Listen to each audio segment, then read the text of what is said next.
प्रस्तुत काल आपण परवा अध्याय क्रमांक 15 वोबी क्रमांक 238 ग्रंथराज ज्ञानेश्वरी अध्याय क्रमांक 15 आणि वोबी क्रमांक 238 ला आपण थांबलेलो होतो। 4 ओळी पुन्हा मागे जाऊया आपण। संसार वृक्षाच्या बद्दल त्यांनी जवळजवळ 101 ओळी खर्च केल्या, 100-150 ओळी खर्च केल्या। हा संसार वृक्ष असा आहे, त्याच्यातून असं झालं तसं झालं, 3 गुण, अष्टधा प्रकृती, आणि मग तो जीव भरकटला जातो। मग त्याला कोणत्या युनीला जावं लागतं, सत्वगुणातून कुठे जातो, रजगुणातून कुठे जातो, तमोगुणातून कुठे जातो, हे सगळं सांगितल्यानंतर मग बाबा एवढा मोठा भयानक वृक्ष कसं काय आपण खतम करू शकतो ना, आपण याच्यात तरू कसं शकतो।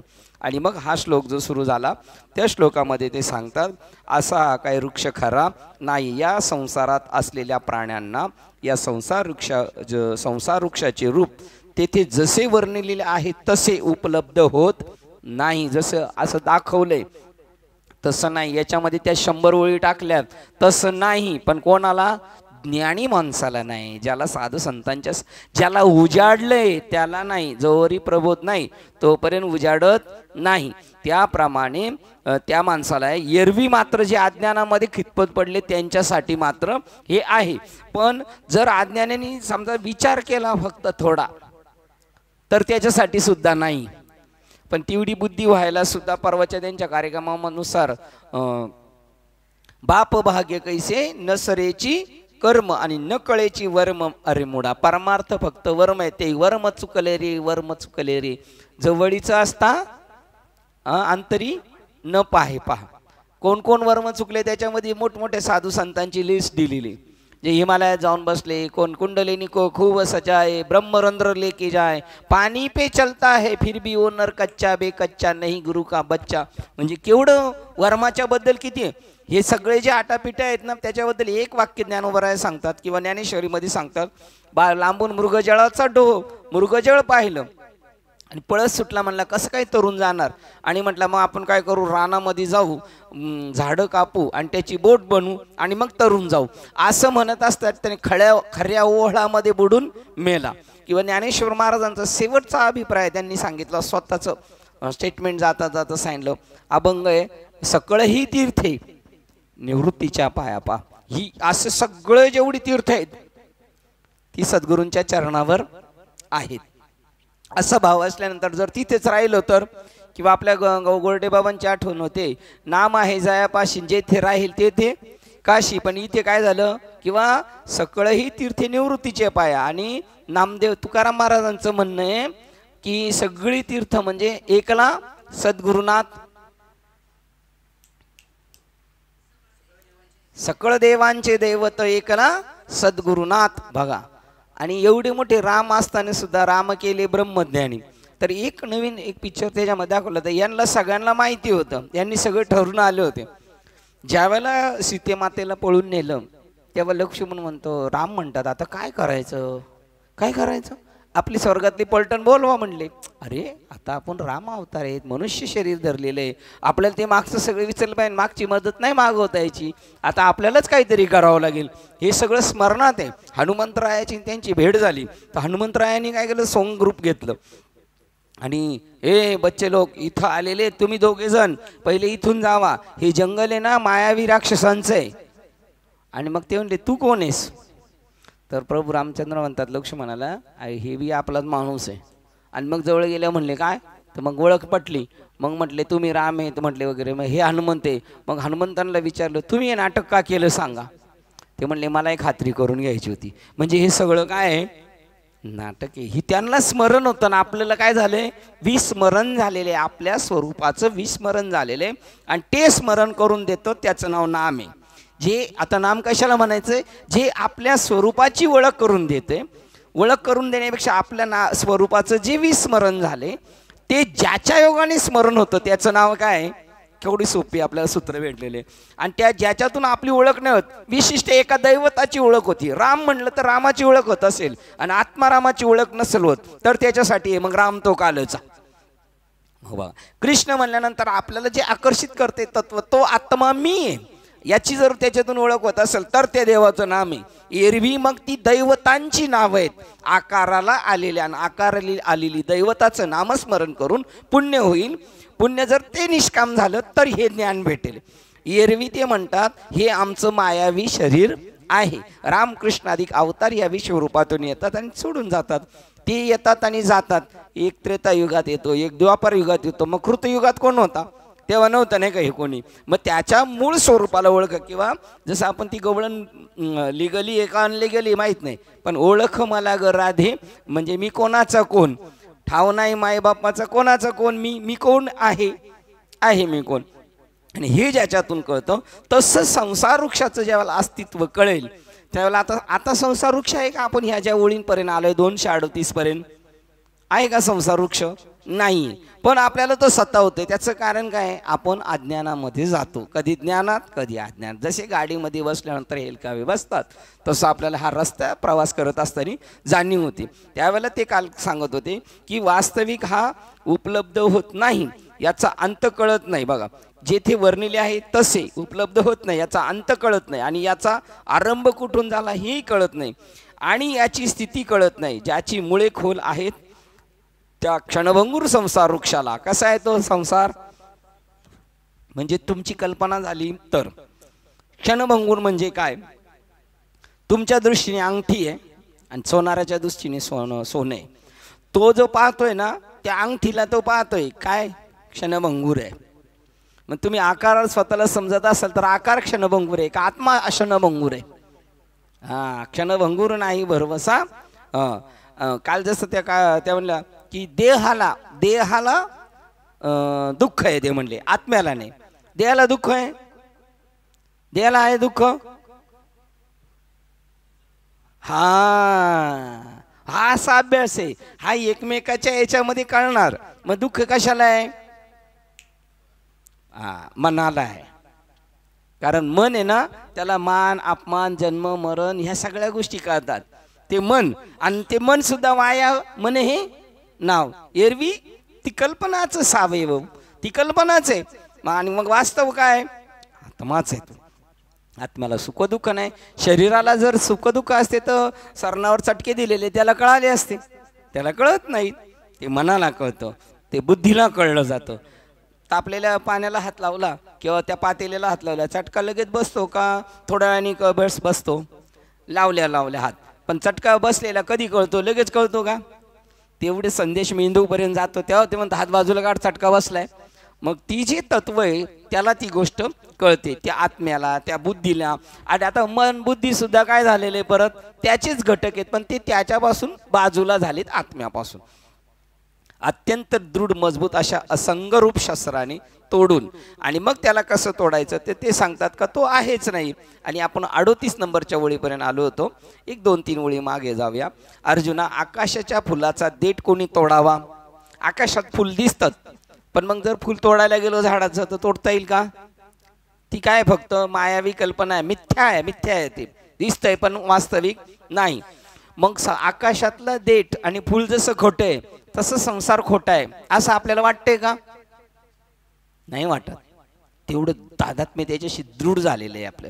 आणि सत्संगाने काय होतं, एक एक पदर ढिला होत जातो।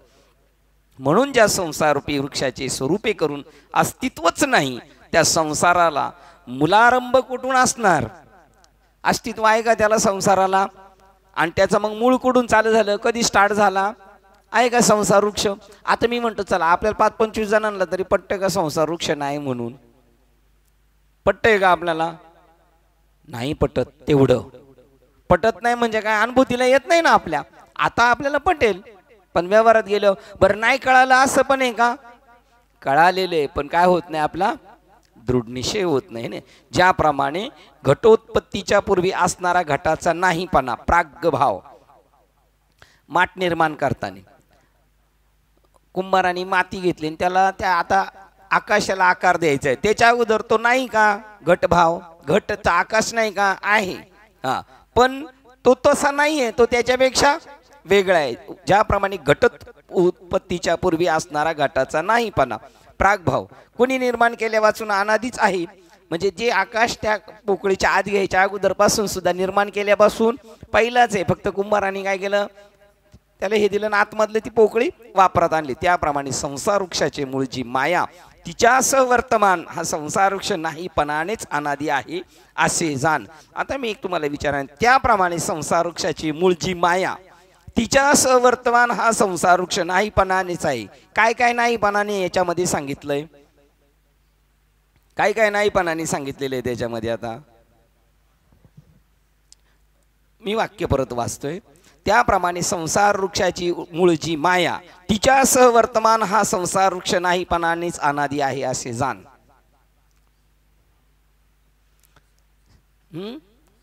हा सह तिच्यासह मायेस दिसणारा हा संसार प्रपंच हा खोटा आहे, नाहीपणाने आहे. माया कशी आहे, नाहीपणाने आहे. मायेचं, माया म्हणजे बाईच नाही आणि तिला मुलं बाळ झाली म्हटलं, त्याप्रमाणे मग ती संसार पण नाही, संसार हे मायेचं लेकरू आहे, ते पण नाही आणि आई पण नाही. अर्जुना अशा रीतीने हा अभाव रूप आहे. बघा इथे ह्या वेळेला आपण थांबलो तो 37 वाचतोय. अर्जुना हा अशा रीतीने अभाव रूप आहे, म्हणून याला आधी नाही व अंती नाही असे असू नये. मध्यस्थितीखाली व्यवहार दशेत हा प्रत्यक्ष भासतो, तथापि हे त्याचे भासणे मृगजळाप्रमाणे होय. हा भावरूप नाही, अभावरूप आहे, नाहीपणाने आहे. 37 क्रमांकाची ओळ वाचा साहेब अर्थ.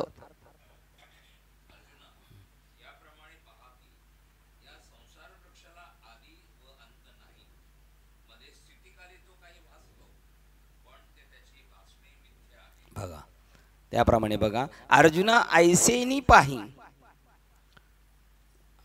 अद्युत्त ययासी नाही. बघा आयुष्य याला आधी नाही अंतू नाही. माझी स्थिती आभासे काही परी टवाळते. माझी स्थिती आभासे भासतोय पण टवाळते. टवाळ म्हणजे 3 नंबरला अर्थ दिलाय मिथ्या आणि 4 नंबर दिलाय स्थिती. स्थिती काळे म्हणजे आत्ता हा दिसतोय वेगळेपणाने, हा कसा आहे, मिथ्या आहे, वास्तव नाही. याचं दृढ निश्चय केलं मग काय आहे, कसल्याला घाबरायचे, कशाला आणि आनंद कशाचा मानायचा आणि दुःख कशाचं मानायचं. नाहीच्या कशाचा आनंद मानायचा. आनंद मानायचा म्हणजे त्याच्यावर पाईपलाईन करून केळीच्या आणि साळीच्या बागा पिकू शकतो, नाही पिकू शकत, आनंद नाही. आणि त्याच्यामध्ये बुडून जाण्याची सुद्धा भीती नाही. आणि या अँगल धरून तुकाराम ज्ञानेश्वर महाराज म्हणतात, ज्ञानदेव म्हणे तरलो तरलो साच उद्धरलो गुरुकृपे. आता ही गुरुची महती सांगायची, नवीन जीवाला जन्म मरणाच्या राहटीतून कसं तरायचं ही युक्ती सांगायचं. पूर्ण त्याच्या डिटेल दिले का त्याच्यामध्ये. ज्यावेळेला तो निरखित गेल्यावर मग त्याला कळेल.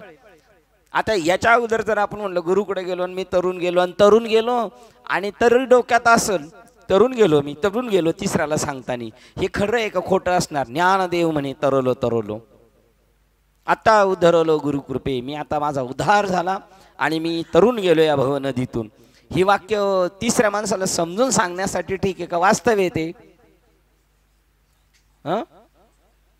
समोरच्याला सांगायचंय. तो जर म्हणला तरलं तर कोणती नदी आहे तेवढी दाखव मला, मग काय दाखवणार. म्हणजे नाहीपणाने आहे आणि समोरच्याची समजूत काढायची. जशी वागुलबुवाची भीती लहान मुलाला सांगून त्याला शांत करायचं, त्याप्रमाणे.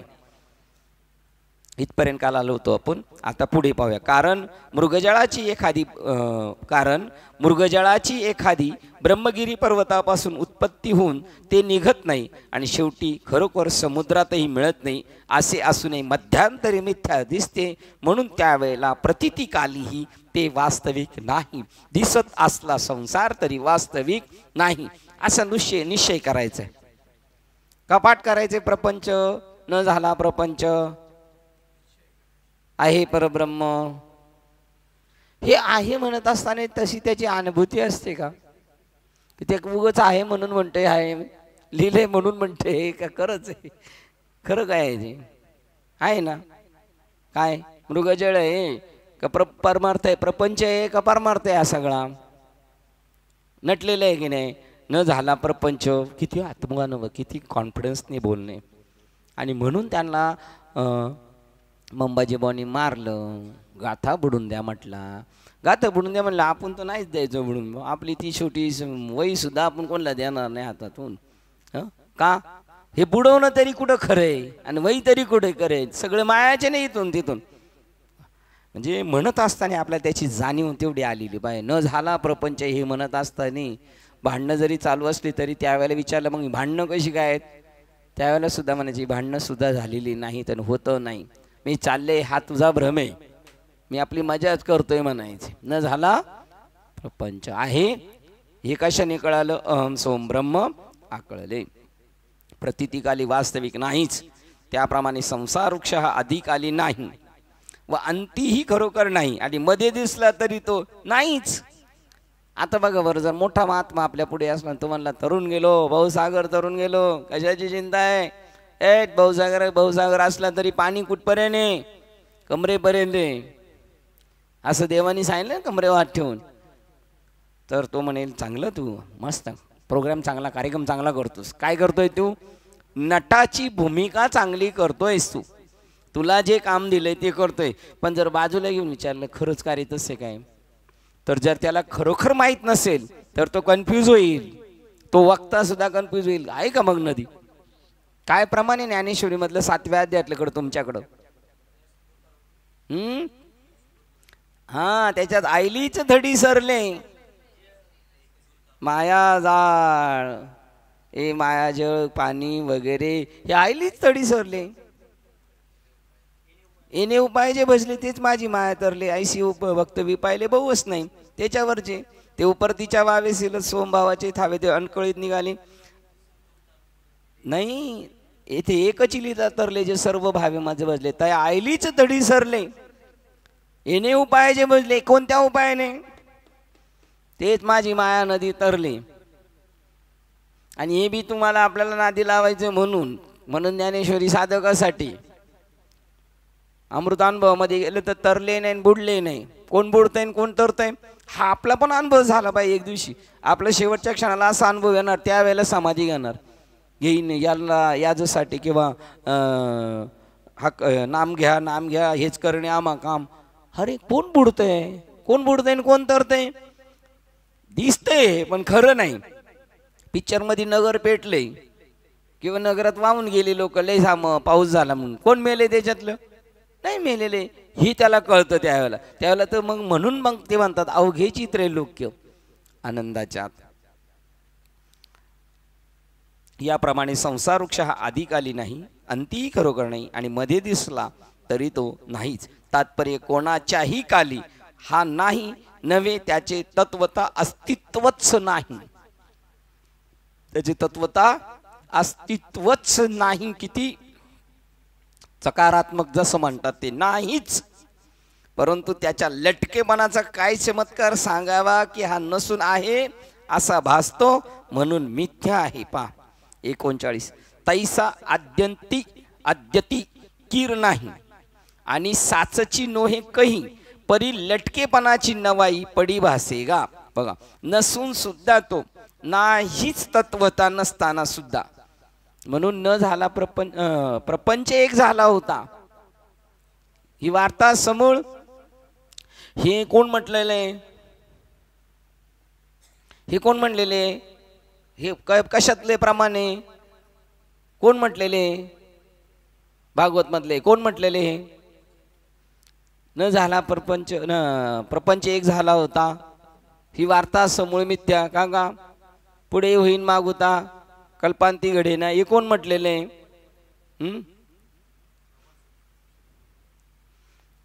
कोणी म्हणायला पाहिजे? उत्तराच्या जवळ नेतोय. कोणी म्हणायला पाहिजे? उद्धव म्हणलं पाहिजे, आपण म्हणलं पाहिजे. न झाला प्रपंच एक झाला होता, ही वार्ता समूळ वार्ताच मिथ्या.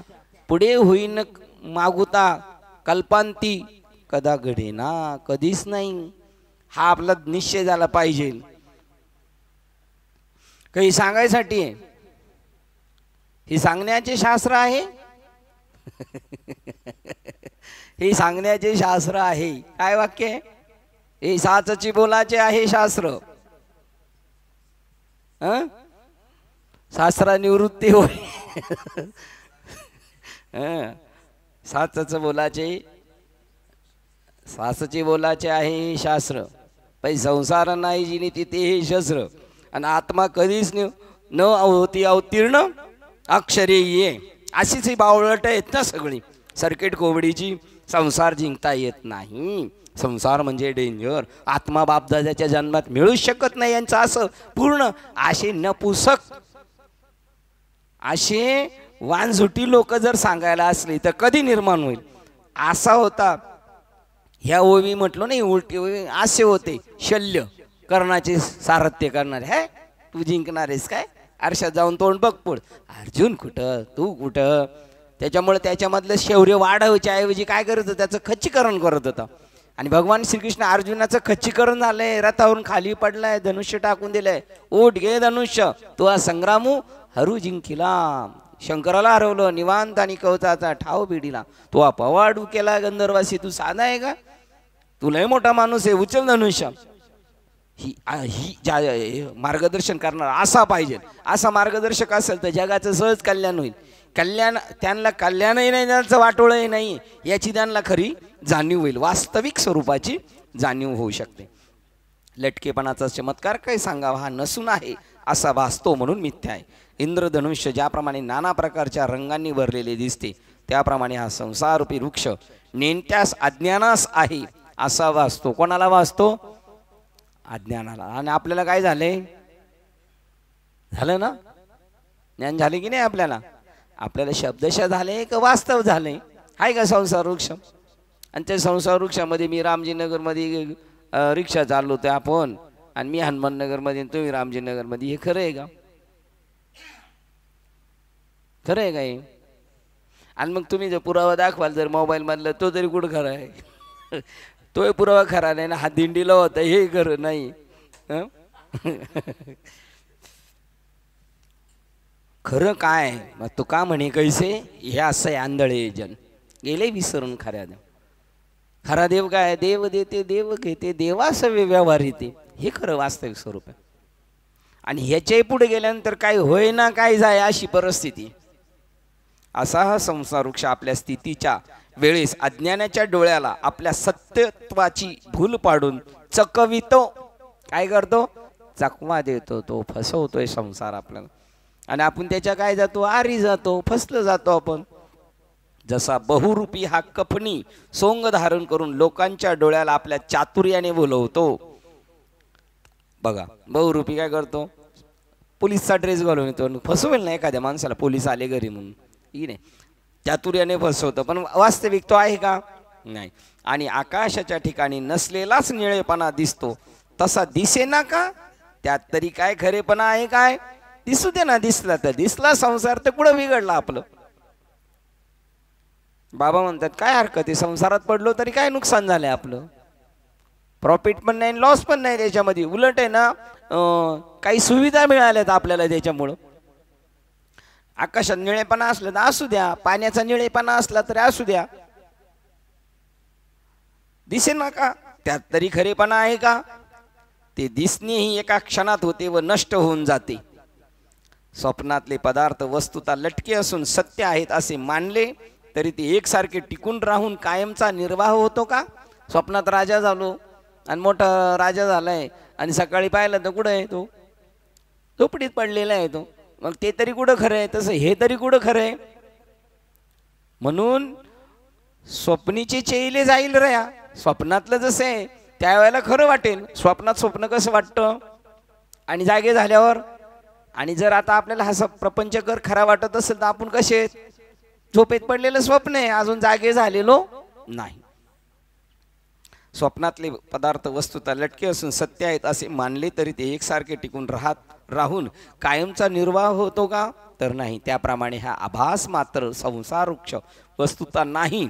दिसला तरी तो क्षणिक स्वरूपाचा असल्यामुळे तत्वता क्षणभरही एक रूपाने राहत नाही. मग आता सांगा हा संसार वृक्ष खरा नाही, आणि मग ते चित्र आहे ते कसं काय, सिनेल करते खरं आहे का खोटं आहे. हा बरोबर.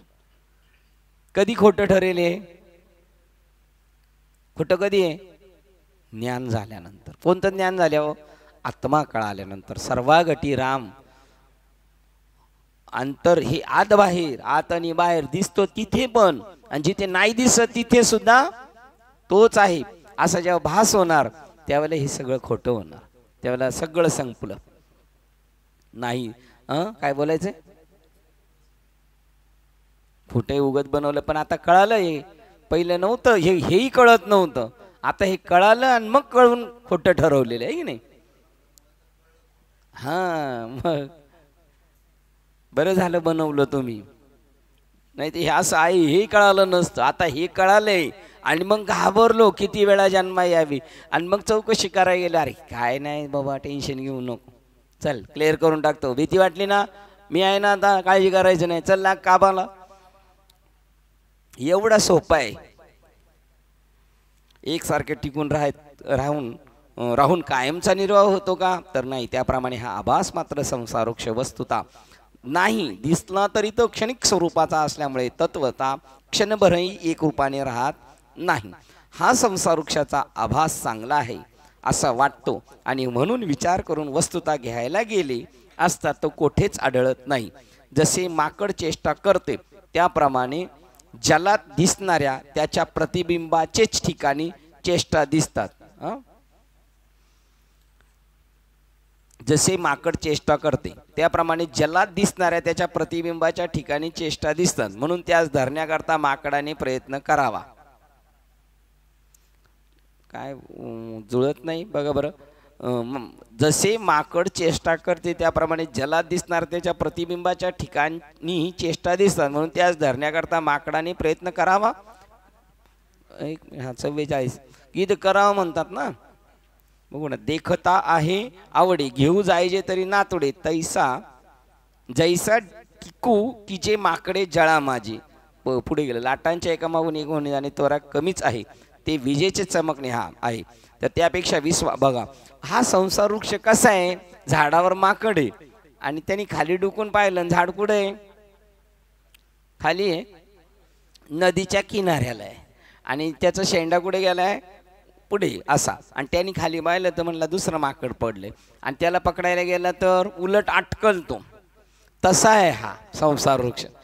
पकडायला गेलं काही नाही, उलट श्रमल्यावर येईल. म्हणून मग अशी माऊलींचं एक ओळ राहिली, काय ज्ञानदेव म्हणे शेवटचं सकळही तीर्थे निवृत्तीच्या पाया, त्याचं शेवटचं जनन बाग परखमादीवर नवल पै केले, तारू हरपले मृगजळी. तारू हरून गेले त्या मृगजळामध्ये, बुडून गेलेले. म्हणजे पळायचा प्रयत्न केला होता, बोट बी बनवली, जेवढी साधना बी केली, त्याला एक वळ आहे का ज्ञानेश्वरीमध्ये, काय वळ आहे की मी वस्तुता आहे पण मी साधनाने प्राप्त होईल असा नाही, अशी ओळ आहे ज्ञानेश्वरीमध्ये. साधनाने प्राप्त होईल असा नाही, तर मी स्वयंभू आहे. त्याच्या मागचे तया उमपा मापका घालावे, हा तीच ओळ आहे, तया उमपा मापका घालावे. मी अव्यक्त असता व्यक्त का मानावे, आणि सिद्ध असता का निमावे साधनावरी. मी सिद्ध असताना साधना करून करून का मारता तुम्ही. तसे म्हणजे फक्त वस्तुस्थिती समजूनच घ्यायची, याच्यापेक्षा काही करणे नाही. हा संसारुक्ष आभास चांगला आहे असा वाटतो, म्हणून विचार करून वस्तुता घ्यायला गेले असता कोठेच आढळत नाही. जसे माकड चेष्टा करते त्याप्रमाणे जलात दिसणारे त्याच्या प्रतिबिंबाच्या ठिकाणी चेष्टा दिसतात, म्हणून त्यास धरण्याकरता माकडाने प्रयत्न करावा. लाटांच्या एकामागून एक होणे व जाणे ही त्वरा कमीच आहे, विजेचे चमकणेही कमीच आहे, तर त्याही पेक्षा या विचाररूपी विश्वाभास रूपी झाडाचे होणे आणि जाणे अति जलद वेगाने आहे, म्हणून आपल्याला तो खरा वाटते. माकडाला खाली पडलेलं दिसतं, खरं वाटते. दुसरी गोष्ट सांगितलं, लाटांचं येणं जाणं, झटाझट येतात परत मावळून जातात. कसं काय झटाझट येतात आणि मावळून जातात. आपण जेव्हा समुद्राच्या किनाऱ्यावर पाहतो तिकडे पाहतो, ती मोठी लाट आली, मोठी लाट आली, तीच मोठी लाट आलेली असते का किनाऱ्यावर आपल्यापर्यंत, ती गायब होती दुसरी, ती गायब होती दुसरी. पण आपल्याला असं वाटतं तीच आली तीच आली, एवढं स्पीडने असल्यामुळे आपल्याला काय वाटतं तीच आहे. त्याच्याही पेक्षा वीज चमकते आणि आपण म्हणलं ती बघ वीज, त्यापर्यंत इकडं लक्ष होतं, ती बघ बघायला गेल्यावर त्याला दिसती की नाही, नाही दिसत. एवढंच, याच्याही पेक्षा गतीने जातात. ते म्हणतात ग्रीष्म ऋतूचा शेवटचा वारा हा जसा समोरून वाहतो किंवा पाठीमागून वाहत येतो हे काही समजत नाही. तशी नसणाऱ्या संसारूपी वृक्षाची एक क्षणभरही सारखी स्थिती नाही, तर तो सतत परिवर्तनशील आहे. त्याप्रमाणे बघा, एक तशी नसणाऱ्या संसारूपी वृक्षाची एक क्षणभरही सारखी स्थिती नाही. नसणाऱ्याची कशी असेल? नसणाऱ्याची एकही क्षण बघा, वाक्य प्रश्न विचारणार आहे मी. तशी नसणाऱ्या संसारूपी वृक्षाची एक क्षणभरही सारखी स्थिती नाही का? हा, तो आहेच नाही म्हणून स्थिती नाही. त्याप्रमाणे तो सतत परिवर्तनशील आहे. याप्रमाणे या संसार वृक्ष याप्रमाणे या वृक्षास आदी अंत स्थिती ही नाहीच व याला रूपही नाही. मग हा उपटून टाकण्यात परिश्रम खटाटोप तरी कशाला पाहिजे? अर्जुना, आत्मस्वरूपाच्या अज्ञानामुळे हा नसलेला संसार वृक्ष बळावला आहे. तर आता आत्मज्ञान रूप शस्त्राने हा तोडून टाक म्हणजे झाली. कधी कधी आपल्याला जुनी माणसं जी आहेत याच्यात मुरलेली म्हणजे अभ्यासाने स्वरूपाची स्थितीचा अनुभव नाही, पण जुने आहेत, आणि त्यामुळे ते म्हणतात असं कोणीच नव्हतं, आम्ही पाहिलेत का? तर असं होतच नाही, एवढं सोपं नाही. आणि तुम्ही म्हणताय आम्हाला झाले ब्रह्मज्ञान, पण तुमच्या दिनचर्येवरून तसं वाटत नाही, म्हणून ते तुमच्यावर संशय घेतात. तर तुम्ही त्याला जर म्हणले एका जनार्दनी न घ्यावा संशय, तर तो म्हणेल मी नाही घेणार, पण मला संशय निर्माण करायला कारणीभूत कोण आहे? आपणच आहे. हा, त्यामुळं त्याला असं वाटतं, आणि त्यामुळं त्याचं ते बोलणं बरोबर आहे की नाही? त्याचं बोलणं बरोबर आहे. छे एवढं सोपं नाही. बरं, त्याच्यातून तो तुमची परत काय पाहतोय? कृती पाहतोय. हे झालं त्याच्याकडून. आता तुमच्यात तुम्ही दोन साधक आहेत समजा आपण, आणि आपण एकमेकाचं म्हणला हा असं का करतो, तो तसा करतो, तर त्यांच्याप्रमाणे आपल्याला संशय येईल का याच्याबरोबर? हा चैतन्यमय नाहीये, हा असं करतो, तो तसं करतो, म्हणून येईल का संशय? आपल्याला येईल का नाही येणार? होय, नाही येणार का? तुम्हाला जाण आलेली आपल्याला की कर्म सुद्धा काही खरं नाही, हे सगळे ज्या लाटा येतात त्या पण काही खऱ्या नाही, ही कळालेलं नाही आपल्याला. त्यामुळे आपल्याला त्यांच्यामध्ये थोडंसं तेवढा फरक आहे. जरी तो माणूस चुकीचा वागलेला दिसला तरी आपल्या दृष्टीने वाटते चुकीचा वागलेला दिसतो. का दिसतो? तो व्यावहारिक सत्य दिसतो. आणि तुम्ही म्हणता जरी तो चुकीचा वागला तरी तो तसा नाही, तो चैतन्यमयच आहे. हे तुम्ही कोणत्या आधाराने बोलता? परमार्थिक सत्यतेतून बोलतो आपण. याचं कपडा म्हणून पाहतच नाही याच्याकडं. आपण काय बसतो, हे तंतुसीच बनले आहे, ऐसी खोली डोळा पाहे ते ऐके, आणि मग त्या अँगलने आपण पाहतो. म्हणून आता आपल्याला ती काय झालेली, असा दृष्टी दाखविला यशोदेचा बाळ, अशी दृष्टी दिलेली आपल्याला ते कृष्णांजन दिलं, आणि तशी दृष्टी केलेली. दुर्दैव त्यांचं, तसली काय त्यांना दृष्टी नाही. कृष्णांजन त्यांनी कल्पनाच करायच्या कृष्णांजन म्हणजे काय असेल, है की नाही? किती नंबर? अर्जुना, आत्मस्वरूपाच्या अज्ञानामुळे हा नसलेला संसार वृक्ष बळावला आहे. कशामुळे? आपल्या अज्ञानामुळे संसार वृक्ष बळावलेला आहे. तर आता आत्मज्ञान रूप शस्त्राने हा तोडून टाक म्हणजे झाले. आता हे वाचून कळणार आहे का आत्मज्ञान रूपी शस्त्र कुठं शोधायला जायला? कुठून आणणार आत्मज्ञान रूपी शस्त्र? नाही तर मग त्याच्यासाठी तद्विधी प्रणिपातेन परिप्रश्नेने सेवा, मग त्यांच्याकडे जा, मग ते तुला तसं शस्त्र देतील. ज्ञानदेवी मंत्र, हरिनामाचे शस्त्र, एमे कुळ गोत्र वर्जेले, ते शस्त्र आहे. ते आत्मज्ञान रूपी शस्त्र घेऊन ये. आणि ते आत्मज्ञान रूपी शस्त्र असलं तर त्याला सारखं धार लावावं लागेल, सारखं सत्संगाला जावं लागेल. आणि त्याच्यानंतर जरी सत्संगाला गेला तरी माझं जरा घरगुती एक काम आहे, त्यामुळे मी आज येऊ शकत नाही. याचा अर्थ त्याला ते शस्त्र चालवता येत, त्याच्या मनगुटीमध्ये ते काय पाहिजे, सणासण चालवण्यासाठी बळ पाहिजे. कोणतं बळ पाहिजे? विवेक रूपी सहानेवर घासायचं. आणि वैराग्याचं काय? मुष्टीबळ पाहिजे त्याच्या अंगामध्ये सणसण चालवायला.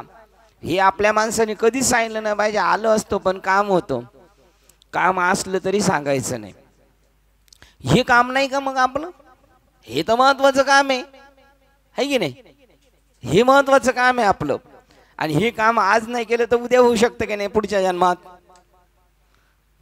हे ज्याला याच देहामध्ये या क्षणामध्ये मोक्ष प्राप्त करायचा असेल त्याला हजारो जन्माची कर्म करावं लागेल. फटाफट फटाफट क्लिअर. या बँकेचं देऊन टाका, त्या बँकेचं देऊन टाका, काय द्यायचं ते देऊन टाकायचं आणि त्या बँकेकडून कोणतं सर्टिफिकेट घ्यायचं, नील सर्टिफिकेट घ्यायचं आणि मग आपण आपल्या गावाला जायचं. नाही तर येणं जाणं परत गाडी भाडं भरण्यात आदबण्यातच जाईल.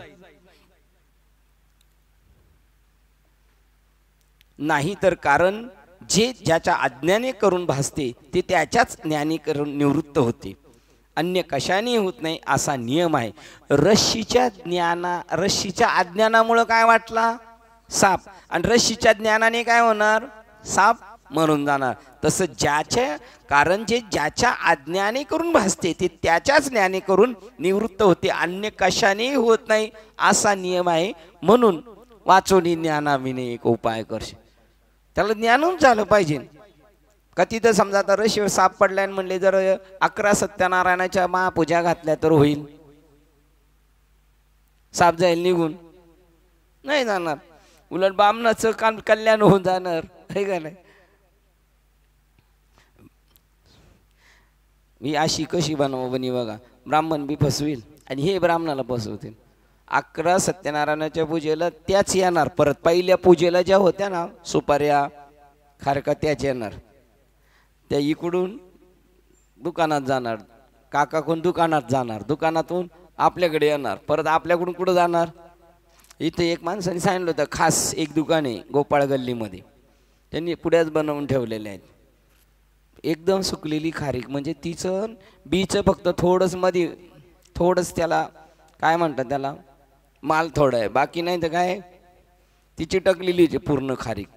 म्हणजे ब्राह्मण काकांची जरी काढले तर ते 8 दिवस तरी पोट दुखलच ब्राह्मण काकाचं. अशा प्रकारची अशी ही बनवी. मग खोटंच जर करून गेलं तर खोटंच हाताला भेटणार,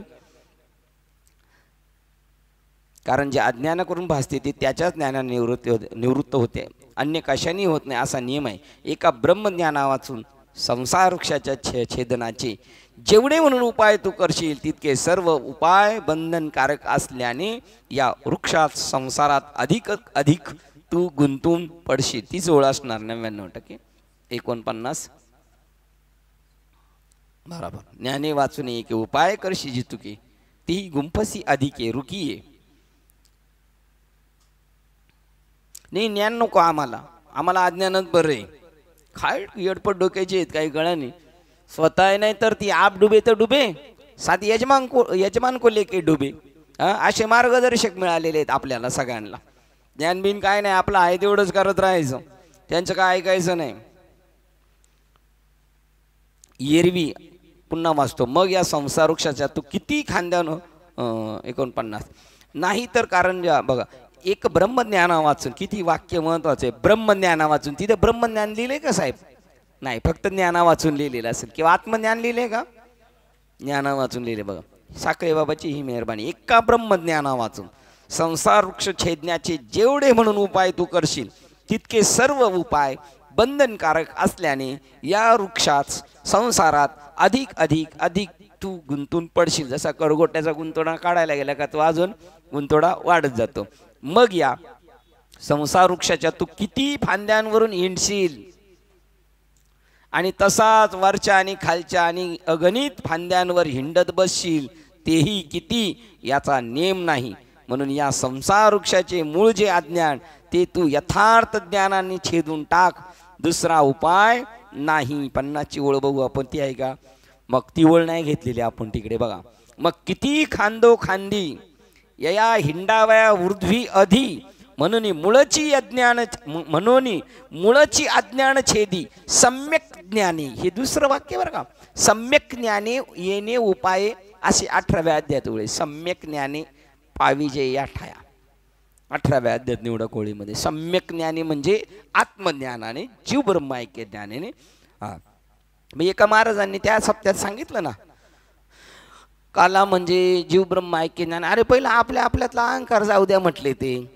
आपल्या आपल्यातला अहंकार गेला तर होणार. अजून आपल्या आपल्यातच आपण एकमेकाचं काहीतरी उन दुन बघतोय आणि आपल्यातच एकमेकाचं उन दुन दिन बघणं कधी जाईल, ब्रह्मज्ञानाने जाईल. आणि ब्रह्मज्ञान मिळूनही चालवत नाही, मग तो एकदम कर्मदरिद्री म्हणायचा. मिळूनही खाता येत नाही त्याला म्हणल्यानंतर किती दरिद्री म्हणायचा तो. हा, वरी वरी पालवी खुडीजे, मग मुळी उदक घालीजे, कैशीनी नास उपजे त्या वृक्षा. हा, वरून खुरडून काढलं खुरटून आणि मग खाली पाणी टाकलं, मुळाला पाणी टाकतोय ते वाढणारच आहे. हे एक आपण आश्चर्य बघायचं. आपण आपल्याकडेच बघायचं की आपण एखाद्या आपल्या नातेवाईकाला नाम दिलेलं आहे जबरदस्ती समजा त्याला, किंवा त्यांनी प्रेमाने घेतलेले, पण तो जर ती साधना करत नाही, काय आडवं येते त्याचं? त्याला कर्म आडमध्ये. कर्म म्हणजे काय? एक प्रकारचं पापच आहे, ते आपल्याला घेऊन जात नाही. मग आपण काय विचार केला पाहिजे? त्याला काय विचार केला पाहिजे? त्याचं जेवढं त्याला डिल्ल करता येईल तेवढं करण्याचा प्रयत्न करायचा आपण, किंवा आपलं पुण्य त्याला देऊन वर काढायचं. असं पण आहे, हे पुण्य आपण देऊ ना. एखाद्या शेठ लोकांना जमत नाही, आता ही लोकांना आहे ना गरिबाची सेवा करतात आणि ती काय करतात? पुण्य जमा करतात आणि त्याच्यातून त्यांना ते पुढं जायला वाटचाल भेटते बघा. मग तू किती फिरत बसला, शिनच केल्याप्रमाणे एरवी बघा. मग या संसार वृक्षाच्या तू किती खांद्यावरून हिंडशील आणि तसाच वरच्या आणि खालच्या अशा अगणित खांद्यावरून हिंडत बसशील, तेही किती याचा नियम नाही. म्हणून या संसार वृक्षाचे मूळच जे अज्ञान तू यथार्थ ज्ञानाने छेदून टाक, दुसरा उपाय नाही. 2 याच्यात दुसरा उपाय नाही असं वाक्य आलंय का 50 मध्ये? मग किती खांदोखांदी या हिंडावे ऊर्ध्वी अधि, म्हणून मूळची अज्ञान छेदी सम्यक ज्ञानी. या ज्ञानाने तू त्याचं मूळ छेदन करून टाक. पण दुसरा उपाय नाही असं वाक्य नाही, पण सम्यक ज्ञानानेच होणार. म्हणजे ते अंतर्भूत आले ते वाक्य त्याच्या. एरवी अरे दोरीवर भासलेला सर्प मारण्याकरता पुष्कळ भली मोठी काठी प्रयत्नाने मिळवली म्हणजे तो जसा व्यर्थ शिनच केल्याप्रमाणे होतो. ब्रह्मज्ञान भेटलं आम्हाला काय भेटलं? आम्ही मोठी काठी घेतली, मोठी काठी लांब लचक घेतली म्हणजे साप लांब आणि आपण लांब, आणि त्याच्यामुळं काय होणार? साप लांब आणि आपण लांब, त्यामुळं साप आहे असंच वाटणार आपल्याला. आणि जेवढा फटका जोराने मारणार तेवढा साप उडणार, त्यामुळं आपल्याला काय वाटणार? मग किती जरी केला आणि ते मारत बसला तरी तो काय होणार? मग त्यांनी फक्त कळालं पाहिजे साप नाही. साप मारण्याचा प्रयत्न करणं म्हणजे सुद्धा काठी मिळून शिनच आहे. एरवी दोरीवर भासलेला सर्प मारण्याकरता पुष्कळ भली मोठी काठी प्रयत्नाने मिळवली म्हणजे तो जसा व्यर्थ शिनच केल्याप्रमाणे होतो. तारू हरपले मृगजळी. 51 क्रमांक. एरवी दोराची या उर्गा डांगा मिळविता पैगा, तो शिनचू वाऊगा केला होय. म्हणजे एवढा परमार्थ करून मग नंतर त्याला असं वाटणार एवढी पळायची गरज नव्हती. आणि म्हणून तुकाराम महाराज आपल्या हातात जाता सांगून गेले, एवढी पळायची गरज नाही, तुम्ही फक्त बाबाजी कोण नाम घ्या आणि एक काम करा, ठाईचं बैसोनी. पण आपण ठाईचे बसून करू एक चित्त, अर्धा तास नाही बसणार. पण जर सांगितलं स्टेशनला जाऊन येऊ, 4 तास गप्पा मारून येऊ, तर सोपं कोणतं आहे आपल्याला? अर्धा 1 तास चिंतनाला बसणं सोपं आहे का स्टेशनला जाऊन राहून येणं मारलं सोपं आहे? स्टेशनला जाऊन राहून येणं मारलं सोपं सोपं आहे का नाही? सोपं आहे, पण बसतो कुठं? त्याला ते सोपं वाटतं. बसायचा कटाळा येतो आणि हिंडायचा आनंद वाटतो. त्याला हिंडायचा कटाळा येतो बा, ज्ञान झाल्यानंतरची गोष्ट आहे.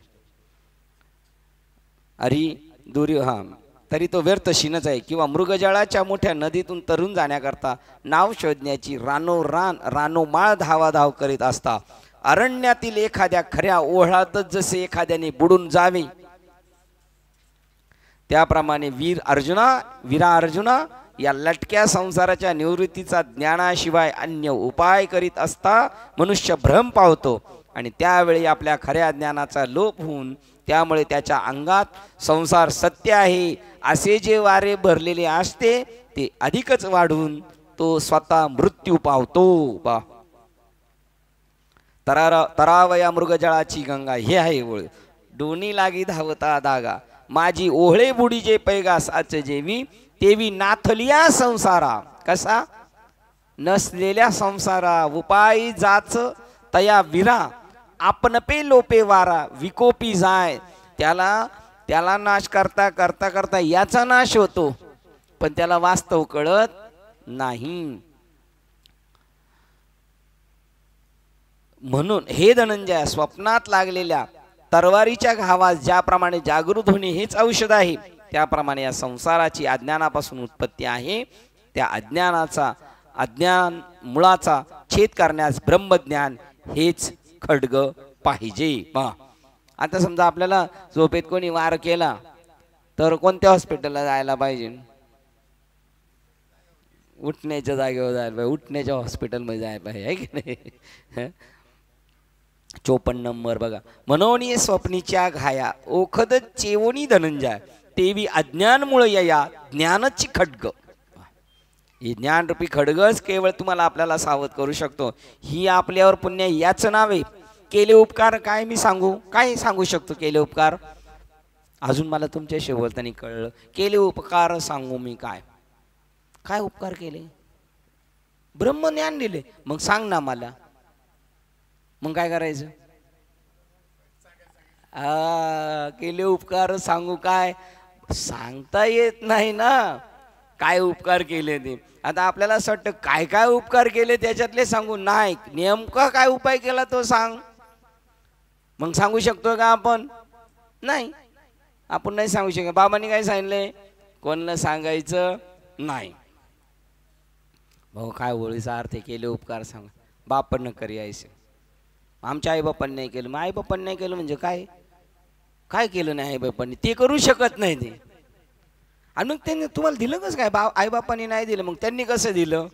त्याचं उत्तर, धर्मे त्यांच्या देखील पाय मी अनन्य शरण झालो. म्हणजे दिले अक्षय अभयदान दिलं. जा आज संध्याकाळी बिंदास जाऊन घरी झोप, उद्या सकाळपर्यंत काय होणार नाही, असं दान दिलं का? अक्षय कधी संपणार नाही, कधीच कशाची भीती राहणार नाही. असं सांगता येत नाही म्हणून केले उपकार सांगू मी काय? तुम्हाला जर पाहिजे असेल तर आमच्या बाबाला जाऊन भेटा, मग ते तुम्हालाही सांगतील, आहे की नाही?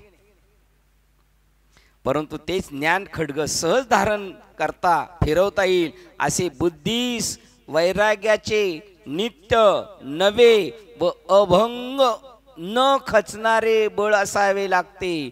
अभंग पाठ आहे आमचा काय, आणि त्याचा अर्थ भंग होतोय, नुसताच शब्द पाठ आहेत आपले, आहे की नाही? आपले अभंग पाठ आहेत की नाही? म्हणजे कधीच भंग होणार नाही असा बोध झालाय आपल्याला. काय बोध झालाय आपल्याला? मी माणूस आहे असाच बोध झालाय ना आपल्याला. काय झालाय? अहम ब्रह्मास्मी झालाय बोध. आणि माणसाचे धर्म घेतो डोक्यावर, म्हणून नाही त्याची घेता शिरी, आणि मग जाशील बाजूला भरकटून दुराविशी. हो ना, तेच ज्ञान खड्ग सहज धारण करता फिरवता येईल असे बुद्धीस वैराग्याचे नित्य. बुद्धीला आपल्याला निवाडा करता आला पाहिजे, हे करणं गरजेचंच आहे. हे नाही केलं तरी चालते, हे करायलाच पाहिजे असं आपल्या बुद्धीने आपल्याला सुचवलं पाहिजे. नित्य बरं, ते बुद्धीचं बळ कसं पाहिजे? नित्य आणि नवे, मागच्या पेक्षा जोमाने. जसं वय होईल तस तसं त्याचा जोम काय झाला पाहिजे? वाढला पाहिजे. जसं वय होतं तस तसं पैसे वाढतात की नाही? पगार वाढतो की नाही? जसं सवय होईल तसं. नवे व नित्य आणि अभंग 3 वाक्य टाकली त्यांनी. नित्य पाहिजे, त्याचंच नाव अभंग आहे. भंग न होणारे पाहिजे. आणि नवं पाहिजे, कालच्यापेक्षा फ्रेश, कालच्यापेक्षा अजून ताकदवान. न खचणारे, लढाई करतोय पण काही खरं नाही जिंकेल म्हणून, असं सुद्धा मनात नाही आलं पाहिजे. म्हणजे खचला म्हणजे तेवढ्या टायमात खरं नाही म्हणणार, तेवढ्या टायमात वार होणार कुठून तरी. न खचणारे बळ असावे लागते, जे वैराग्य उत्पन्न झाल्याबरोबर आता ओकून गेलेल्या कुत्र्याच्या ओकीला पाहून जितकी किळस उत्पन्न होते, त्या प्रकाराने त्रैलोक्यातील सर्व अनुकूल भोगावर त्याग बुद्धी झाली पाहिजे. हे होत नाही ना, म्हणून अवघड आहे. म्हणजे कळून सुद्धा देखोनी ऐकून एक अंध बहिरे झाले, म्हणून विषयाचे लंपट बांधून यमपुरीस नेले. तुका म्हणे कळे परी होता ती आंधळे.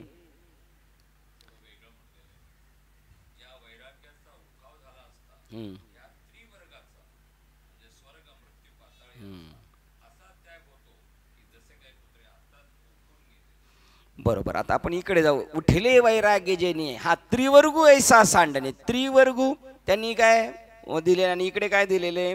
धर्म अर्थ आणि काम. बघा या तीन वर्गाचा. तिकडे काय दिले? स्वर्ग मृत्यू आणि पाताळ. आणि अर्थात काय दिले? त्रैलोक्यातील सर्व अनुकूल भोगावर त्याग बुद्धी. हे समर्पक आहे. अजून जेवढं देशल मग ते स्वर्गातला असू मृत्यू लोकातला असू किंवा कोणतंही असू, ही काम क्रोध ये नाही, हे त्रिवर्ग नाही. इकडे त्रैलोक्य लिहिलं आहे, इकडे खाली अर्थ देत आली. मग त्रैलोक्यातील बघा पुढे काय 56 नंबर होती ना?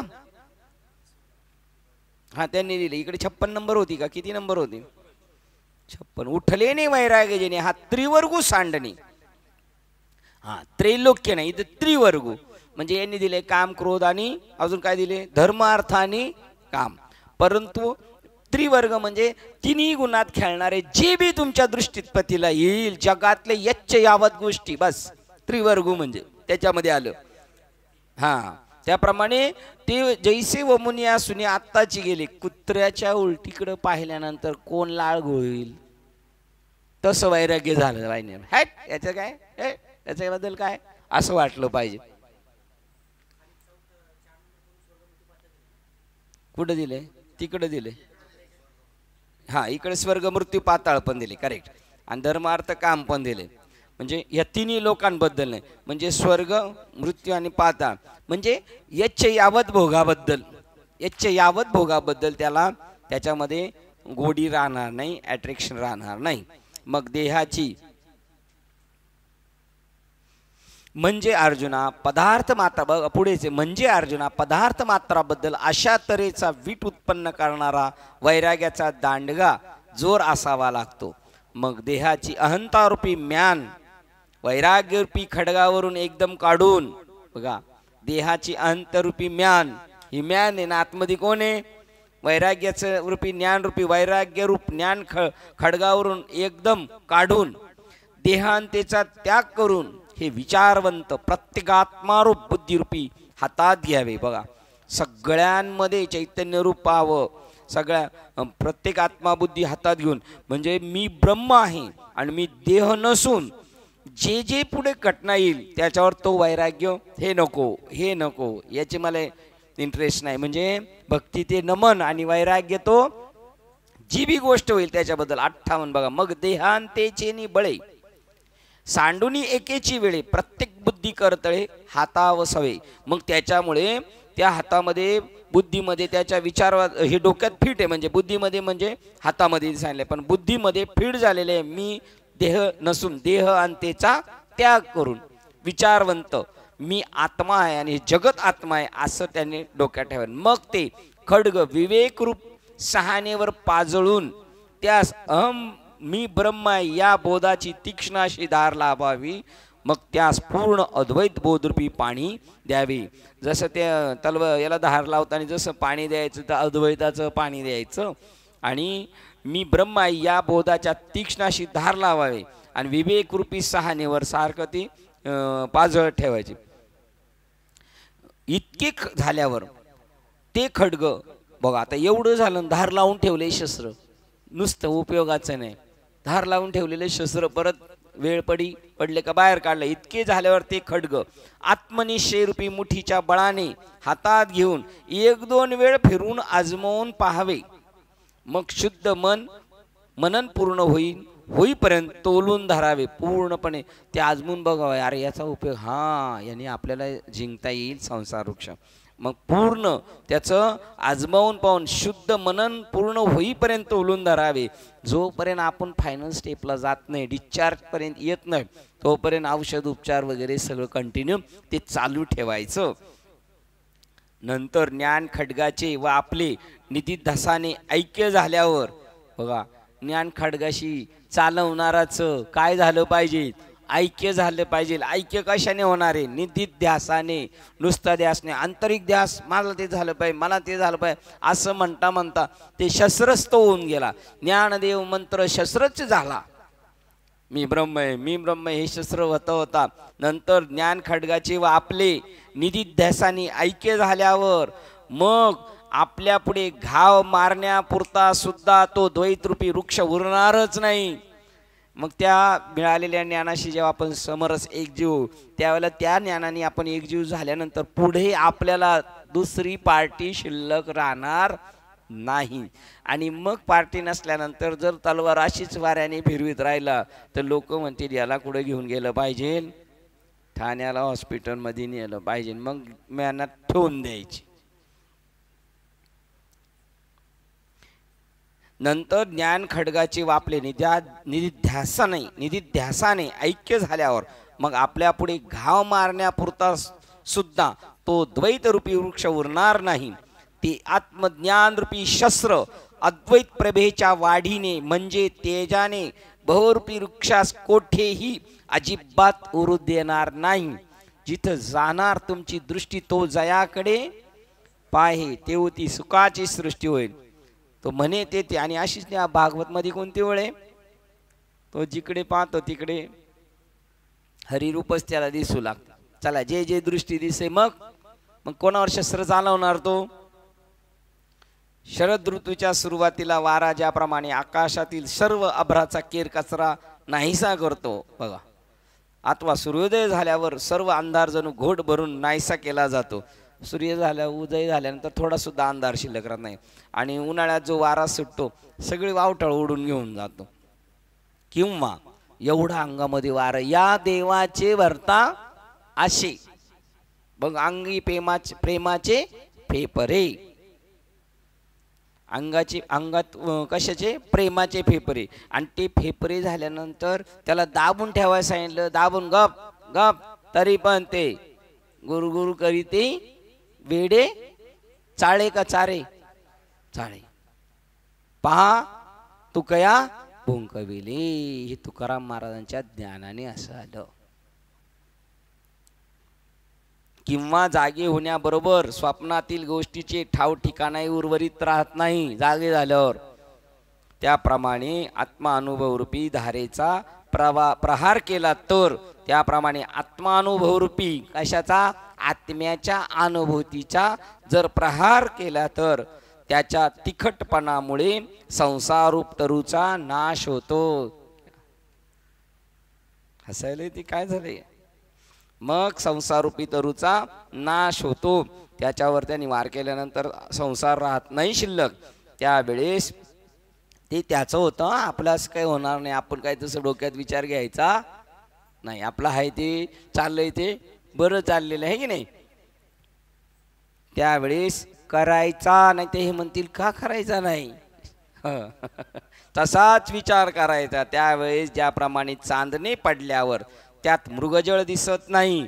का बरं चांदणे पडल्यावर मृगजळ दिसत नाही. उन्हाचं दिसतंय मृगजळ दिवसा दिसतंय चांगलं भर उन्हाचं, तापलेल्या उन्हाचं दिसतंय का नाही.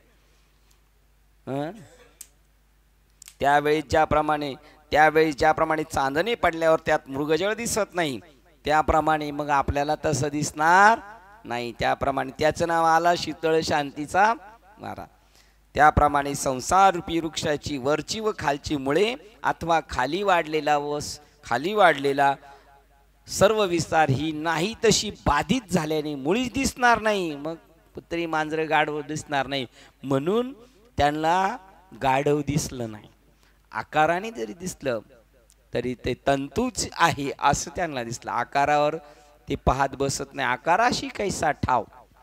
मग कोणाचाही देह असला फक्त माणसाचाच नाही, जनावराचा झाड झुडपांचा तरी देहच प्रत्यक्ष झाला देव. नाही तशी बाधा झाल्यानंतर बाधित झाल्याने मुळीच दिसणार नाही. याप्रमाणे हे विरोत्तमा अर्जुना आत्मज्ञान रूपी खडगाने हा वर मूळ असलेला संसार रूपी अश्वत्थ वृक्ष मुळास सुद्धा छेदून टाकून, मुळास सगट पाहिजे होतं का मुळास सुद्धा छेदून टाकून म्हणजे विवेकाने या संसाराचा निराश कर. पूर्ण श्लोक घ्यायचा आहे. हा किती ते किती आहे शिंदे साहेब. 210 पासून आहे मला वाटतं. 210 पासून तर पूर्ण 66 पर्यंत. श्लोक क्रमांक 4 वाचतोय. त्यानंतर ज्या पदी गेलेले पुनरपी निवृत्त होत नाही त्या पदाला शोधून त्याला जाणावे. बघा, असा संसार वृक्षाचा निराश कर. मग तू त्या ठिकाणी गेलास, निवृत्त होत नाही त्या पदाला शोधावे, त्याला जाणावे, ज्याच्यापासून ही अनादि संसार प्रवृत्ती पसरली आहे. त्याच आद्य पुरुषाला मी शरण आहे अशा भावनेने सर्व प्रकारे शोधावे, जाणावे. श्लोक क्रमांक 4चा अर्थ वाचला. आता ओव्यांचा अर्थ वाचतोय. त्यानंतर जेथे इदंता म्हणजे इदम स्फुरण नाही, म्हणजे इदम प्रतीतीचा आत्मा विषय नाही, अंत ये इदम स्फुरण सापेक्ष अहम स्फुरणही जेथे नाही, अर्थात अहम आणि इदम या उभय विध वृत्तींनी रहित नित्य उपलब्धी स्वरूप असलेले आपले जे आत्मस्वरूप ते आपण आत्मत्वाने पाहावे, त्याचे साक्षात्कारात्मक ज्ञान संपादन करावे. सदुष्ट षष्ठ. मग इदंतेसी वाळणे जे मीपणे विन डाहारले ते रूप पाहिजे आपले आपणची. मग आपल्या मूळ स्वरूपाला इदम आणि अहम मी आणि माझ सुटलं पाहिजे आणि त्याच्या पलीकडे असणारं जे नित्य उपलब्ध स्वरूप असलेले जे आपले आत्मरूप ते आपणच आत्मतत्वाने पाहावे. कोणी कोणाला पाहावे? आपणच आपल्याला पाहावे. त्याचे म्हणजे साक्षात्कारात्मक ज्ञान संपादन करावे. बस.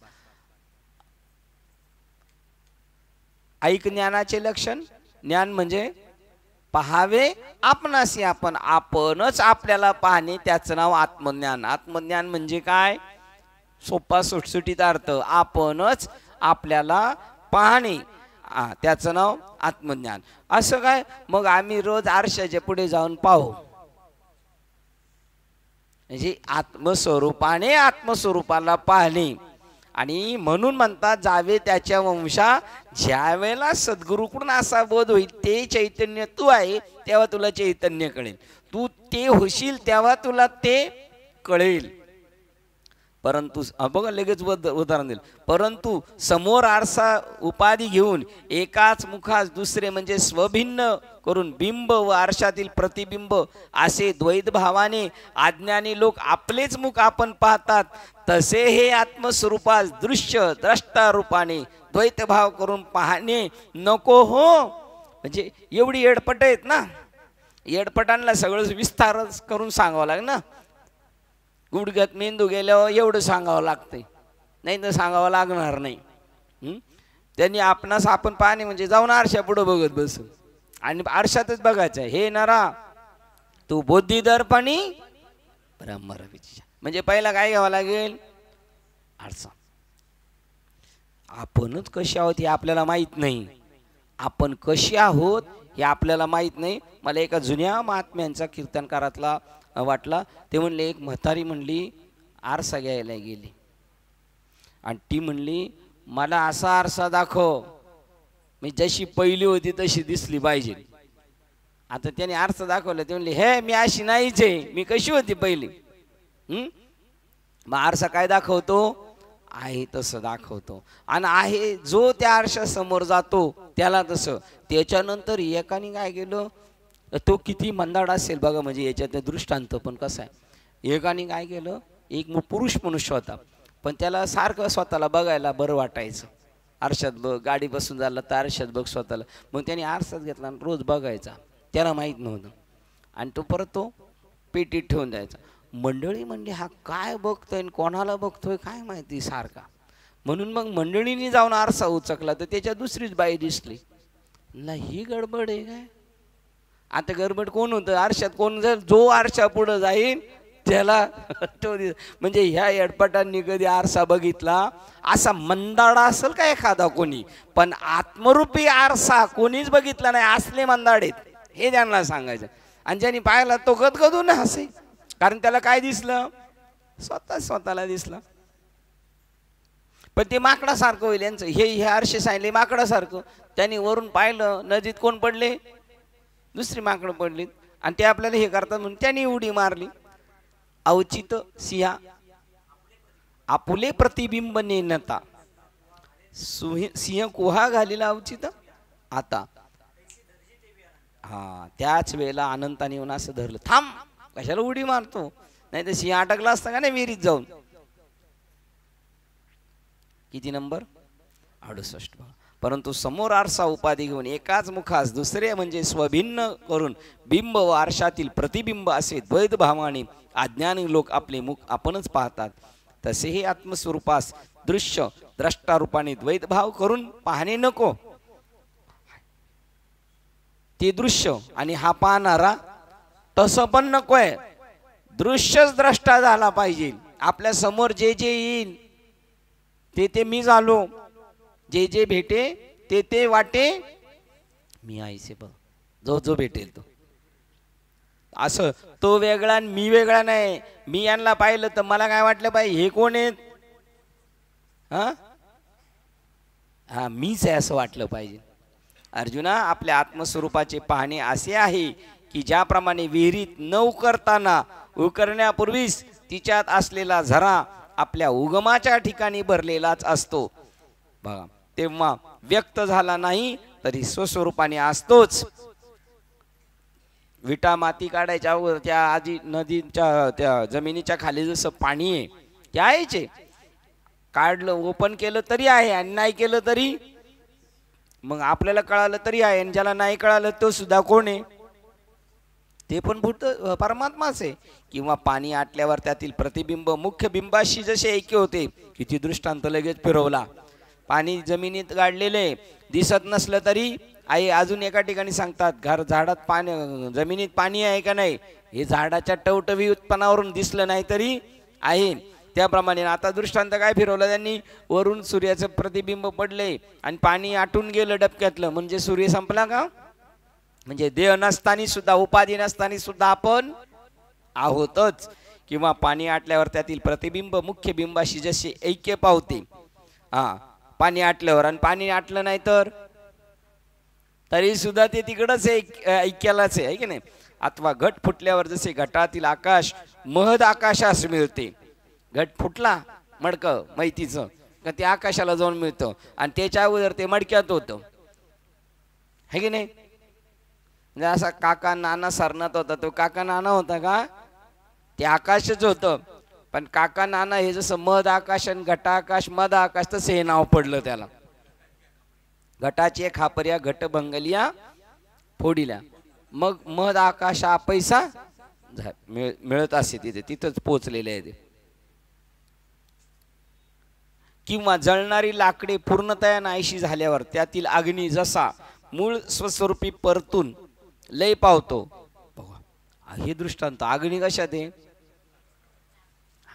आणि लाकडं सरल्यानंतर अग्नी कुठे गेला, मग लाकडात. मूळ स्वरूप त्याचं वेगळं आहे, याच्यामध्ये अग्नी पण आहे याच्यामध्ये सुद्धा, पण ती उपाधी असल्यावर प्रगट होतं. आपण याच्यामध्ये आता याच्यात आपले नातेवाईक बरेच आहेत याच्यात, त्यांनी देर ठेवलेत ना, त्यांनी उपाधी घेतली की लगेच याच्यात दिसतील आपल्या. मग उपाधी महत्वाची नाही, ते उपाधी ते महत्वाचे स्वरूप. किंवा जळणारी लाकडे पूर्णतः नाहीशी झाल्यावर त्यातील अग्नी जसं मूळ स्वस्वरूपी परतून लय पावतो, तसे अर्जुना आपले स्वरूप हे आपल्या सहज रूपाने पाहावे लागते. बघा तुम्हाला सांगतो कसं गाडीवाल्यांनी शोध लावला मूळ अग्नी कसा काढायचा. आता AC आहे का नाही गाडीत, आणि काही गाड्यांना ते काचा बंद करूनच चालवल्या लागतात. मग आता जर AC चालू केले तर काचा बंद करणार हे की नाही, आणि मग काचा जर थंडीत AC चालू ठेवतील का नाही, ते म्हणजे गार गार बाहेर बी गार गार पण गार गार ठेवतील का, मग काय करतील ते. आता त्याचंच रूपांतर कशात करणार, गरम हीटर. बघा थंडच हवा गरम आणि गरमच हवा थंड, ते तसे असतात काय दोन, गरम आणि थंड. हवेला विचारलं तर ती म्हणे मला गरम थंड नाही माहिती. कशाला कळते गरम आणि थंड, आपल्या उपाधीला कळते. मग ती लाकडातली अग्नी तर मूळ स्वरूपातच आहे ह्या हवेत, आणि तोच तुम्ही त्या हीटरमधून प्रगट करता आहे नाही. आणि बाहेर गरमी असली तर बाहेर त्याच्यातून काय करतात, थंड हवा प्रगट करतात. थंड हवा त्याच्यातच आहे, गरम पण त्याच्यातच आहे. किंवा जळणारी लाकडे पूर्णतः नाहीशी झाल्यावर त्यातील अगदी जसा मूळ स्वरूपी परतून लय पावतो तसे अर्जुना आपले स्वरूप हे आपल्या सहज स्वरूपाने पाहावे लागते. आपले स्वरूप सहज स्वरूपाने आपण आपल्याला पाहायचं. जमन ना आपल्याला आपलं स्वरूप सहज पाहायला. आपल्याला किती आटापिटा केल्यावर जमल सहज? आटापिटा केल्यावर कळल का सहज कळल? सहज होईल तेव्हाच कळल ना. आटापिटा करायला गेलो तरी मी वेगळा आहे म्हणून हे 2 तास बसलंच पाहिजे, बसलंच पाहिजे, अजून टाईम आहे. म्हणजे टाईम आहे हे बघतोय कोण कोण करते हे चिंतन? करणारा. आणि तिथं काय सांगितलंय? ती त्रिपुटी संपली का मग ती गोष्ट कळणार आहे. मग आपण तसं पाहिजे, त्याला सहज पाहणं म्हणतात. सहज एकदम नॉर्मल. आणि प्रबोध आपल्याला ते शिकवतो सहज पाहायला. उलट काय झालंय आता, अनुग्रहात तो सहज पाहत होता आणि त्याला उलटा बोध झाले. आता त्याला राव राव इंटिमेशन द्यावं लागते, बघ बर का, बघ बर का. उलट ती सहस्थिती आहे. सहस्ती कर्मे झाली ब्रह्मार्पण. म्हणजे आपण माणूस नाही, कर्म सुद्धा कर्म नाहीत आणि ज्याच्याशी करतोय ते पण नाही, सगळंच याच्या यावत हे डोक्यात फिट झाल्यावर सहज कर्मे झाली ब्रह्मार्पण. कारण जननो हे हा अवघा आईसे ऐकता निवती साधूजन. म्हणजे ते तापलेले ते थंड होतील कधी? आपलं असं झाल्यावर. कारण ते तापलेत कशासाठी? आपल्याला घडवण्यासाठी. ऐसे ऐकता निवतील, ऐकताच आहे ना? ऐसे ऐकता निवती साधूजन एका जनार्दनी बाणली निज खून.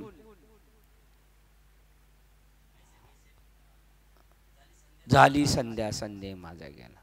अजून संध्या झाली नाही आणि संध्या गेला नाही, त्यामुळे साधू निवत नाही. उलट साधूकडे गेलो का साधू तापत.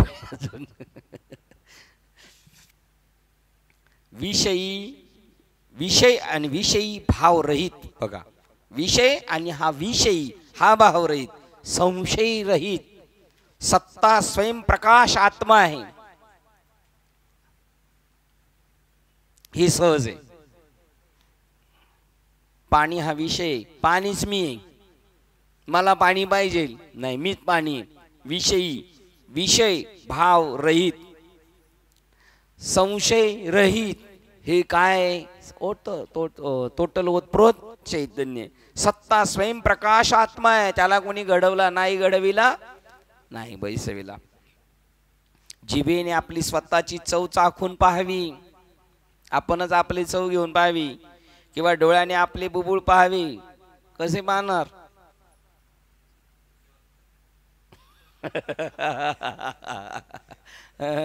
तार लागले बघतात ना ते, बरोबर असे बघतात. तसे आपले स्वरूप आपण पाहणे होय. किंवा प्रभा जशी प्रभेस मिळावी, किंवा आकाशाने जशी आकाशावर लोळावे, अथवा पाणी ज्याप्रमाणे पाण्याचेच खोळीत पदरात भरावे, त्याप्रमाणे अद्वैत दृष्टीने आपण आपले स्वरूपास जे पाहण्याची रीती अशी आहे. हे मी तुला निश्चयपूर्वक खरे सांगतो. निश्चयपूर्वक बी सांगतो आणि खरे बी सांगतो. म्हणजे काही निश्चयपूर्वक खोटे बी सांगतील किंवा काही खरे सांगतील, पण निश्चयपूर्वक सांगणार ती तशी, ती अशी की पाहणेपणा घेतल्याविना म्हणजे पाहणारा द्रष्टा पाहण्याचा पदार्थ दृश्य याच्या सापेक्ष भावा वाचून जे आत्मस्वरूप पाहावे. मी द्रष्टा आणि हे दृश्य हे नाही, मी द्रष्टा आणि हेही द्रष्टाचे, म्हणजे मीच तो आहे या भावनेने पाहणे. आत्मस्वरूप पाहणे सापेक्ष, मीच तो आहे हे सुद्धा नाही गणित डोक्यात आलं पाहिजे. कसं? अद्वैत प्रभेने कसं भागवतात ओळ दिलेली. त्या लोखंडाला त्या लोहाराच्या याच्यात तापायला ठेवले. कोणला? लोखंडाला. आणि तापून झाल्यावर उचलले कोणी त्याला? त्याच्यातून लोखंडानेच उचललेले. आणि परत ठेवले कशावर नेऊन? आणि वरून दणके कोणाचे चाललेत? लोखंडाचे चाललेत. मग कोणी कंप्लेंट कोणाची काही करायची गरज आहे का? कोणी कोणला धरले? त्यानेच त्याला धरले, ज्याने त्यांनी ज्याला त्याला धरलेले. अशा पद्धतीने ते सापेक्ष भावा वाचून आत्मरूप पाहावे, ज्ञान संपादन करावे, ज्ञान संपादन करावे. आणि काही विशेष भावाने न जाणणे, आपण विशेषपणाने काही न करणे, सहजपणाने पाहणे. सहजपणाने मागे मी सांगितलं का एखाद्या जंगलामध्ये वाघ, सिंह, मोर वगैरे सगळे प्राणी आहेत आणि तिथे एखादा मनुष्य भक्त गेला, तो भक्त भावाने म्हणजे काय म्हणतात पूर्ण हरिरूप होऊन गेलेला आहे. तो जर त्यांच्यात गेला ना, त्यांनाही नाही वाटत आमच्यात कोण तिसरा आलाय म्हणून, आणि यालाही असं वाटत नाही आपण तिसऱ्या प्रदेशात गेलोय. कारण ते जेथून हे आत बाहेर मिया कोंदले, जग निखिल माझेच होतले, एवढंच वाक्य. कोण बोलायचं हे वाक्य? हे त्यानेच ज्याने हे आत बाहेर मिया कोंदले आणि जग निखिल माझेच होतले. मग काय त्या लोखंडांची कंप्लेंट राहील का? काग सांडसी मला पकडून ठेवती तिथं आगीमध्ये, असं म्हणेल का? तो नाही म्हणणार, की नाही. ज्ञान संपादन करावे म्हणजे काही विशेष भावाने न जाणणे आणि ज्ञातृज्ञेय विन नुसतेच दृढ मात्र असणे. बघा, ज्ञातृज्ञेय विन, मी ते ज्ञेय आणि मी ज्ञाता या भावनेने सुद्धा नाही, याचेच नाव आत्मस्वरूप जाणणे होय. म्हणून मी तू हा विचार विवेकी शोधावा. मी तू पण हरी जाऊ दे रे दुरी. बघा, मी पणा जाऊ दे आणि माझा मी पणाच्या सापेक्ष नाही, तुझा तू पण आहे तोही जाऊ दे. आत्मस्वरूपाने जाणणे. आत्मरूप ब्रह्मरूपालाच आद्य पुरुष असे म्हणतात, आत्मरूप ब्रह्मालाच आद्य पुरुष असे म्हणतात. आणि या स्टेपला जाणार तो कोण होणार? आद्य पुरुष. म्हणजे तो मुळाच्या ठाई जाऊन बसला. तो त्या ब्रह्माच्या निर्विशेष स्वरूपासंबंधी तत्वता श्रुतीस काही एक बोलता येत नाही, त्याच्याबद्दल काही बोलू शकत नाही.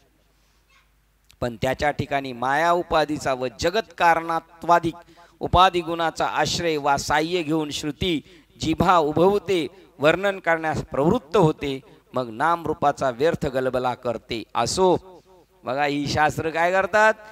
कधी कधी शास्त्र नसलेल्याचं सुद्धा गुणवर्णन करतात, पण वास्तव कळण्यासाठी केलेलं आहे. पण या लोकांनी वास्तव कळून घेण्याचा नाही प्रयत्न केला, त्यांनी उलट त्याच्यापासून लांब जाण्याचा प्रयत्न केलेला आहे.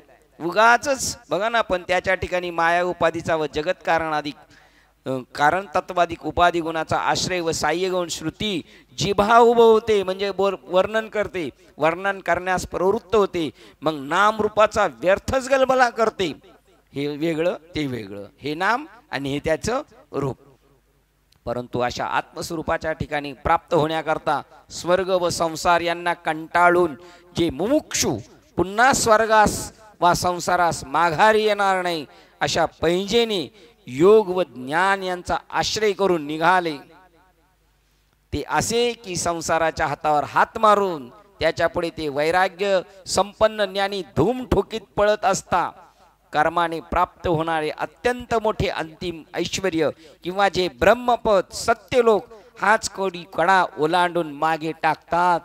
ब्रह्माधिक पदे दुःखाची शिरानी तेथे चित्त जनी जडो देशी. अनेक न लगे हे माईक पदार्थ तेथे माझे अर्थ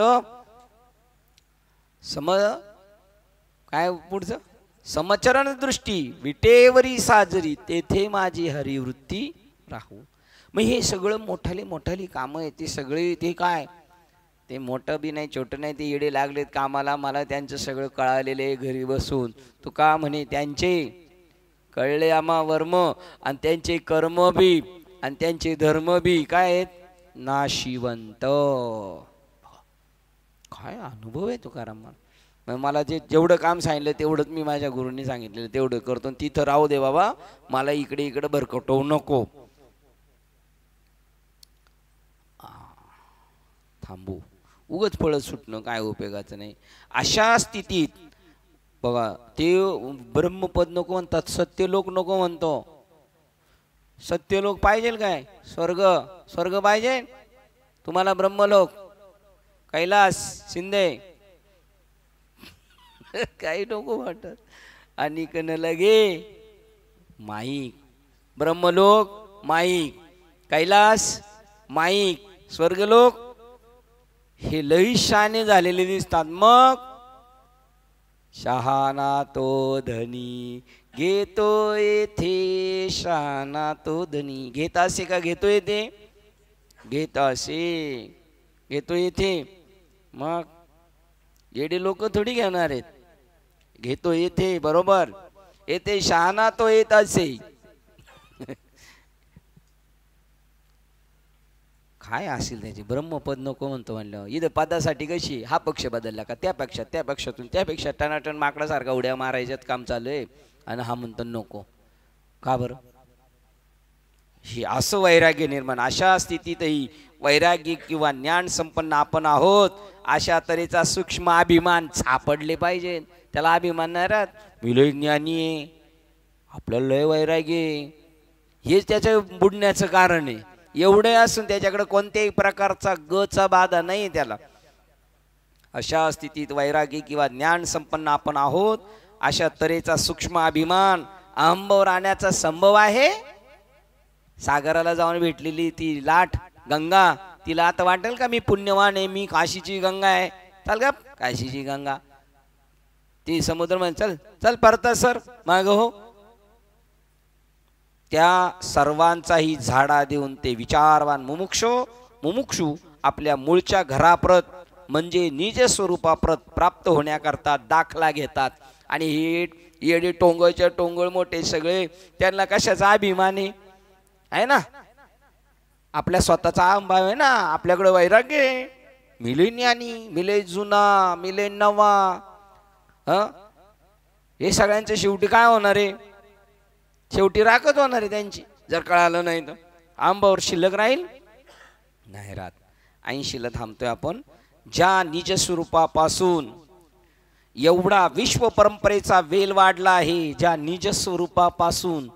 ते बघा काय काय त्या घरा पूर्वी, आता नाही लोक काही हुशार झालीत का काय माहिती, पूर्वी लोक काचांवर आहे ना असं ते जाळं दाखवायचे. आणि ते जाळं कशातून निर्माण झालेलं असायचं? त्या किड्याच्याच नाभीतून अशी लाळ बारीक निघत असते. आणि तो अशी ती काय त्याचं नाव आहे, कोळी कोळी कोळी.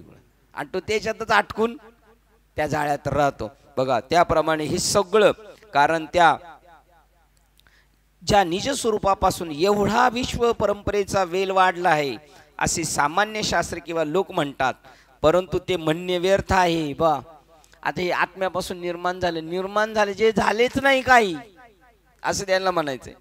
ज्याप्रमाणे भाग्यहीन पुरुषाच्या पोकळ आशेचा वेल व्यर्थ वाढला जातो, त्याप्रमाणे निजस्वरूपाच्या ठिकाणीही विश्व परंपरेच्या वाढीची कहाणी आहे. इथे थांबतोय आपण 280ला. त्याच्यापासून निर्माण झाला असं शास्त्र सांगतं, पण त्याची ती वाढ नाहीये आणि त्याची घट नाहीये. 280ला आपण थांबतोय. ग्रंथराज ज्ञानेश्वरी अध्याय क्रमांक 15 आणि ओवी क्रमांक 280ला आपण थांबतो. 280 पर्यंत सगळ्या घ्यायच्यात कंटिन्यू चालू असणार. झालेली सेवा हृदयस्थ सद्गुरु सच्चिदानंद श्रीपाद बाबा रामदास बाबा अधिष्ठान परमात्मा श्री ज्ञानेश्वरी संत मालिका तसेच तुम्हा संत वृंदांच्या चरणावर सेवा समर्पित करून सेवेला इथे पूर्ण विराम देत आहे. पुंडली गौरदेव हरी विठ्ठल श्री ज्ञानदेव तुकाराम पंढरीनाथ भगवान की जय. माऊली ज्ञानेश्वर महाराज की जय. जगद्गुरु संत तुकाराम महाराज की जय. शांती ब्रह्म एकनाथ महाराज की जय. सच्चिदानंद श्रीपाद भगवान की जय. सच्चिदानंद रामदास भगवान की जय. अवधूत चिंतनम श्री गुरुदेव दत्त गोपाल कृष्ण भगवान की जय. बोलो रे भाई सब संतन की जय. गणपती बाप्पा मोरया. आता विश्वा तोषोणी मज द्यावे बसाय नाही. जे कांची वेंकटी सांडो तया सत्तर कीर्ती वाढो.